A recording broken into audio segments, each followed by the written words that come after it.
maalin wanaagsan waxaan isweydiinayaa dawladdii Soomaaliya way burburtay waliba Somaliland bay dhulka la sintay waxba ka kamid tahay inkastoo wuxuu shaqeynayay kaliya taliyaha ay say u dhan yihiin Nigeria Afrika ay sulka wada dhinteen oo waxba ka faa'iideen haddaba burburkii ka bacdi 35 sano maanta Soomaaliya 30,000 oo ajnabi ay ilaaliya oo carruurta dumarka ilaaliya lacagta ay ku nooshahay u dhantay waa deeq hal doolar dadka kama soo baxo Somaliland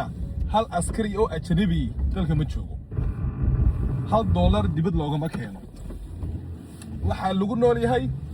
waa tagasbay riska waa lacagtan aniga dadka muwaadiniinta bixiyaan ciidamada ilaaliya waa Somalilander sababtu maxay tahay ma dadka Soomaaliya ka soo jeeda daacad aynu qaymina oo muxuu ahaayay dalkan ilaalinayn way ajnabi dalka ilaalinaya waxaana faansiya